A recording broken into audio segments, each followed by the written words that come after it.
Shadow diplomacy, which I've been discussing in the examples of the NGO world, the think tank world, and the university world, with this current conflict right now between the Trump administration and Harvard University. Shadow diplomacy refers to informal networks within the diplomacy world to serve as back channels to achieve the diplomatic outcome that is either too risky, too controversial, or for whatever reason you don't want to actually convey or not allowed to formally convey certain messages or secretly negotiate certain things or say certain things in the context of those negotiations.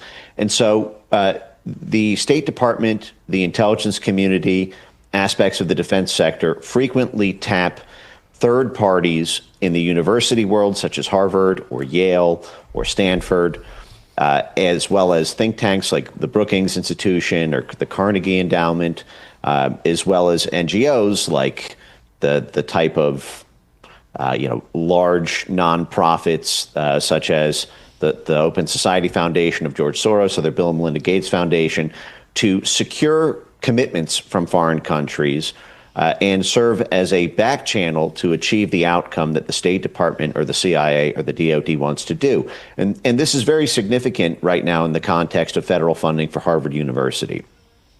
The Harvard University has been set to receive $9 billion coming into the Trump administration in federal grants that were signed up by the Biden administration. Harvard gets billions of dollars every year from the U.S. government directly in grants, free money, not contracts, not delivery for services. They get it to support virtually every department at Harvard University and every center and every institute within it.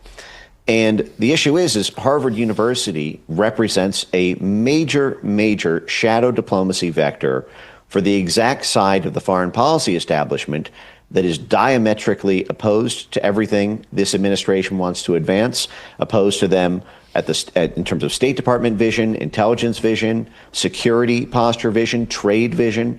And so the idea that the American people who voted for this government would be forced to fund $9 billion to a entity that monolithically opposes the vision of those voters and this government is totally insane. And while I don't support necessarily all of the reasons that are behind these funding cuts, I think some of them are a little thorny, some of them are very justified. There's lots of other reasons I think should have been thrown in. But the fact is this is now ground zero for the attempt to reform the corruption in our university system. Mike, the billions of dollars that we give to Harvard and others, but Harvard specifically, is a drop in the bucket compared to what they're actually.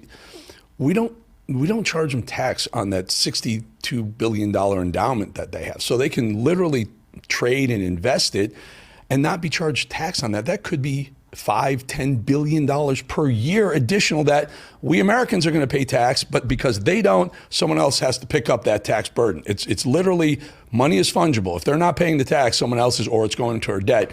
And Trump, I think, finally has got them waking up. I know a judge put a pause on it for now, but at least he started the ball rolling of pulling back funds that maybe these are just different funds than you're talking about, but other funds, and then also telling them they can't accept foreign students because of Harvard's position on Palestine and some of the Palestinian protesters, et cetera.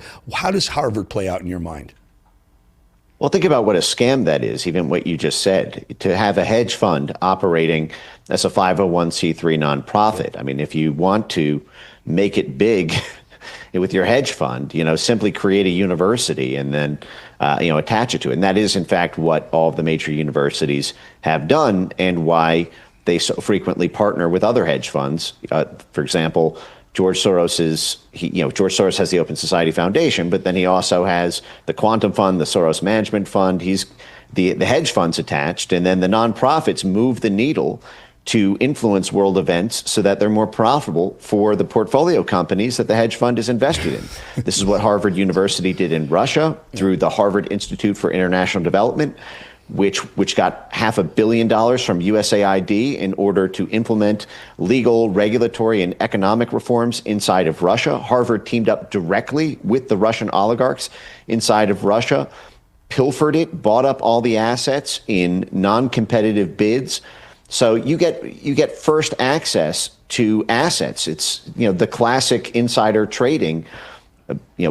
Buy low, sell high. They get to buy low, low, low because every time there's a global regime change event and Harvard has descended its economists and its legal practitioners and its social studies programs in order to set up the institutions in that new government, lo and behold, the Harvard endowment will get first pass along with its co-sponsors in the action in order to gobble up the exact portfolio companies they're investing in through the Harvard endowment while calling it a nonprofit. I never thought of this.